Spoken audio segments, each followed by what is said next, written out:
February 4th ஒரு வருடமும் நம்ம கேன்சர் தினம் அப்படின்னு உலக அளவில் கொண்டாடுறோம்.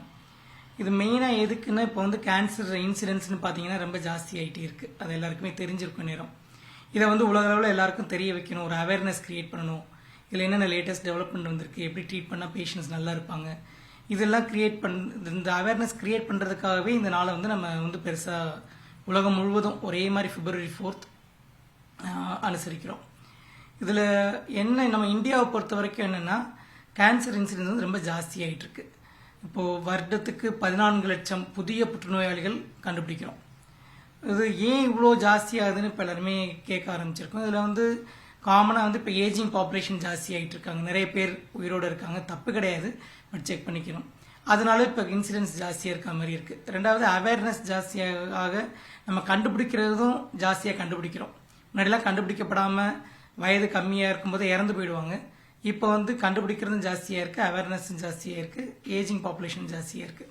நம்ம தமிழ்நாட்டில் புற்றுநோய் வந்து அதிகமானால் கூட குறிப்பாக வந்து எந்த புற்றுநோய்கள் வந்து எந்த இதில் சார், இப்போ மார்பக புற்றுநோயா இல்லை வந்து குடல்லையா, எதில் வந்து அதிகமாகுது? இல்லை, இப்போ பெண்களுக்கு பார்த்தீங்கன்னா முன்னாடி வந்து கர்ப்பப்பை வாய் புற்றுநோய், சர்வைக்கல் கேன்சர் சொல்லுவோம், அதுதான் நம்பர் 1 இருந்துச்சு.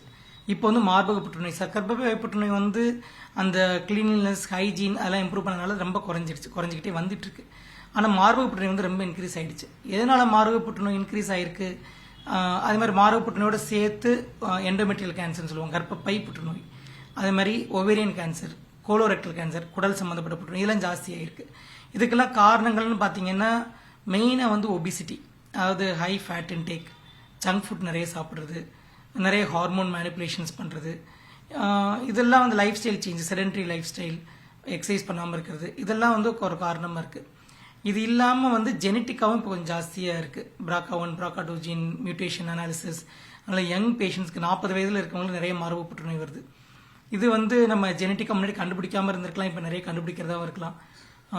மற்றபடி வந்து லைஃப் ஸ்டைல் சேஞ்சஸ் வந்து மிக முக்கியமான காரணம் புற்றுநோய், மார்பக புற்றுநோய் அதிகரிக்கிறதுக்கு.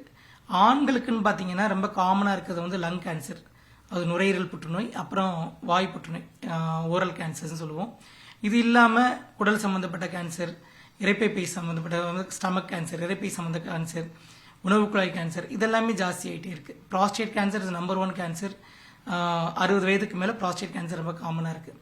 இதெல்லாம் எதனால இந்த மாதிரி ஜாஸ்தியாக இருக்குன்னா mostly because of smoking and drinking. புகைப்பிடித்தல், புகை எந்த வகையாக இருந்தாலும் சரி, அது வந்து பான் பராக்காக இருக்கலாம், வெத்தலைப்பாக்காக இருக்கலாம், குட்காவாக இருக்கலாம், மாவாவாக இருக்கலாம், இந்த மாதிரி எது வேணாலும் இருக்கலாம், பீடியாக இருக்கலாம், சிகரெட்டாக இருக்கலாம், எனி ஃபார்ம் ஆஃப் டொபாக்கோஸ் இன்ஜூரியஸ். அது எல்லாத்துலேயும் சொல்கிறோம், சினிமாவில் காட்டுறாங்க, அந்த சிகரெட் பெட்டியில் கூட எழுதியிருக்காங்க, பீடி பேக்கில் கூட எழுதியிருக்காங்க. பட் இருந்தாலும் அதுக்கு அடிமையானவங்க அதை கண்டினியூஸாக பிடிச்சிக்கிட்டே இருக்காங்க. அதனால் வந்து அது பிடிக்கும்போது தெரியாது நமக்கு. இப்போ ஒருத்தர் வந்து சொல்லுவார் என்கிட்ட, பேஷண்ட்ஸாக வர்றவங்க, நான் 20 வருஷமாக பிடிச்சிட்டு இருக்கேன், எனக்கு ஒன்றும் ஆகலை, அவன் 30 வருஷமாக பிடிச்சிட்டு ஒன்றும் ஆகலைன்னா, அப்போ பிடிக்கும்போது தெரியாது, ஒரு 10 வருஷத்தில் தெரிய ஆரம்பிக்கும். 20 வயசுலேருந்து புகைப்பழக்கத்துக்கு அடிமையாக இருக்கவங்க, அவங்களுக்கு வந்து 40 வயசு வரும்போது கேன்சர் வர ஆரம்பிக்கும். ஸோ அந்த 15-20 வருஷம் அதை வந்து டெவலப் ஆகிறதுக்கு டைம் எடுத்துக்கும். ஸோ பிடிக்காமே இருக்கவங்களும் நிறைய பேர் நல்லா இருக்காங்க. எங்கள்கிட்ட வந்து சிலர் கேட்பாங்க, நான் சார் வந்து எந்த பழக்கமும் கிடையாது எனக்கு, ஆனால் எனக்கு வந்து புற்றுநோய் வந்திருக்கு அப்படின்னு. அது வந்து ஒரு 10% தான். 90% பேருக்கு ஏதாவது ஒரு பழக்க வழக்கம் இருக்கும். இந்த 10% வந்து ஏதாவது ஜெனடிக் சேஞ்சஸாக இருக்கலாம், ஆக்குபேஷனல் ஹசார்டாக இருக்கலாம், ஏதாவது ஒரு ரீசன் இருக்கலாம், இல்லை எதுவுமே ரீசன் இல்லாமல் கூட இருக்கலாம். ஆனால் வந்து காரணங்கள் வந்து ஆண்களுக்கு காரணங்கள் வந்து மெயினாக புகைப்பிடித்தல், மது அருந்துதல், நுரையீரல் புற்றுநோய், வாய் புற்றுநோய், இரைப்பை புற்றுநோய், உணவு குழாய் புற்றுநோய், கணைய புற்றுநோய், லிவர் புற்றுநோய், அந்த மாதிரி ப்ராஸ்டேட் கேன்சர், இதெல்லாம். பெண்களுக்கு வந்து மார்பக புற்றுநோய் mainly because of lifestyle changes. ஏன்னா வந்து நாங்கள் கிளாஸ் இருக்கும்போது சொல்லுவோம், ஏர்லி மெனார்கி, லேட் மெனோபாஸ், இதெல்லாமே வந்து ஹை ஈஸ்ட்ரஜன் லெவல் இருக்க பீரியட். இது வந்து இப்போ என்ன ஆகுதுன்னா நிறைய பேர் வந்து சரியான வயதில் கல்யாணம் பண்ணிக்கிறது இல்லை. மேபி படிக்கிறதுனால, ஒர்க் ஸ்ட்ரெஸ்னால, வேரியஸ் ரீசன்ஸ், சோஷியல் ரீசன்ஸ்னால இருக்கலாம். முன்னாடிலாம் 22 வயசு 23 கல்யாணம் பண்ணவங்க இப்போ 30 வயசு 32 வயசில் கல்யாணம் பண்ணிக்கிறாங்க. குழந்தை பிறகு வந்து 35-36 வயசு ஆயிடுது. நிறைய பேர் குழந்தை இல்லாமல் இருக்காங்க. தாய்ப்பால் கொடுக்கறது ரொம்ப கம்மியாயிடுது. இந்த சரியான வயதில் கல்யாணம் பண்ணி சரியான வயதில் குழந்தை பிறந்து சரியாக தாய்ப்பால் கொடுத்தா அதுவே பாதியை ப்ரொடெக்ட் பண்ணும். இந்த ஈஸ்ட்ரஜன் லெவல்ஸை கம்மியாக வச்சுக்கும் அந்த பீரியடில். பட் அதெல்லாம் இல்லாமல் இருக்கிறதுனால நிறைய ஹார்மோன் சேஞ்சஸ் ஆகி நமக்கு வந்து மார்பக புற்றுநோய் ரொம்ப அதிக அளவில் இருக்குது.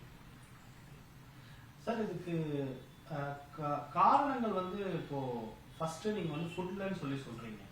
எந்த ஒரு கெட்ட பழக்கமும் இல்லாத இருக்கவங்களுக்கும் வந்து மார்பக போறது கேன்சர் வந்து வருது. அது என்ன அடிப்படையில் வருதுங்க சார்? அந்த 10% எந்த அடிப்படையில் வருது? அந்த 10% வந்து நிறைய பேர் பார்த்தீங்கன்னா ஏஜிங் பாப்புலேஷனாக இருக்கும். ஒரு 70 வயசு 80 வயசு அந்த மாதிரி இருக்கவங்களுக்கு வரலாம்.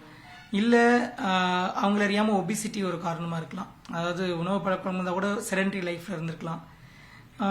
இதையும் மீறி ஒரு 5%க்கு எதனால் வருதுன்னு எங்களால் கண்டுபிடிக்க முடியாது. ஆனால் வந்ததுக்கப்புறம் ஆரம்ப ஸ்டேஜில் ஏதாவது அறிகுறி வந்தோன்னு கண்டுபிடிச்சா க்யூர் பண்ண முடியும். பட் அதுக்காக எல்லாருமே வந்து எனக்கு எந்த தப்பு பண்ணல, ஆனால் எனக்கு வந்துடுச்சு, அவன் தப்பு பண்ணுறான் அவனுக்கு வருது அப்படின்னு சொல்லி தப்பான பழக்க வழக்கம் போனால் திரும்ப ஜாஸ்தியாக வர ஆரம்பிச்சிடும். இப்போ நான் கேன்சர் இருக்கு, அதாவது கேன்சர் நம்ம உடம்புல இருக்கா அப்படின்னு தெரிஞ்சுக்கிறதுக்கு முதல்ல என்ன சார் பண்ணணும்? ஃபர்ஸ்ட் இதுக்கு ஏதாவது செக்அப் பண்ணுமா அப்படின்னு ஏதாவது ஒரு கேன்சர் நம்ம உடம்புல இருக்கா அப்படின்ற வந்து தெரிஞ்சுக்கணும்னா என்ன பண்ணணும்? கேன்சர் இருக்கா அப்படின்னு தெரிஞ்சுக்கிறதுக்கு வந்து இப்போ சில புற்றுநோய்களுக்கு சில டெஸ்ட்டுகள் இருக்கு. இப்போ வந்து மார்பக புற்றுநோய் எடுத்துக்கிட்டோம்னா 40 வயதில் இருக்க எல்லா பெண்களுமே ஒரு ப்ராப்பர் மேமோகிராம், அதாவது full field digital 3D mammogram சொல்லுவோம். அந்த மாதிரி ஒரு மேமோகிராம் எடுத்தால் அதாவது சிம்டம்ஸ் வர்றதுக்கு முன்னாடி, அறிகுறி வர்றதுக்கு முன்னாடியே கண்டுபிடிச்சிடலாம். அதே மாதிரி கர்ப்பப்பை புற்றுநோய்க்கு பாப்ஸ்மியர் ஒரு சிம்பிள் டெஸ்ட் இருக்கு. அது வந்து 30 வயதுக்கு மேலே இருக்கவங்க எல்லாரும் எடுத்துக்கிட்டாங்க, செக்ஷுவலி ஆக்டிவாக இருக்கவங்க எல்லாரும் எடுத்துக்கிட்டாங்கன்னா 1 in 3 years ஈஸியாக கண்டுபிடிச்சிடலாம்.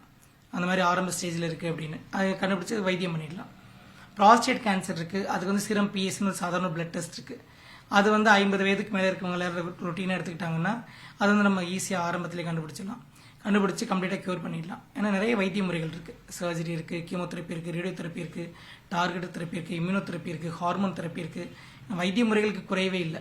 எங்கே அமெரிக்காலேயோ லண்டன்லேயோ எவ்வளோ ட்ரீட் பண்ணுறாங்களோ அதே அளவு இந்தியாவில் ட்ரீட் பண்ண முடியும்.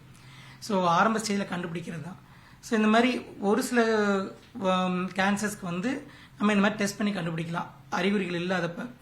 இன்னொரு முக்கியமான விஷயம் வந்து அறிகுறிகள் இருக்கும்போது நெக்லெக்ட் பண்ணிடுவோம் நிறைய பேர்.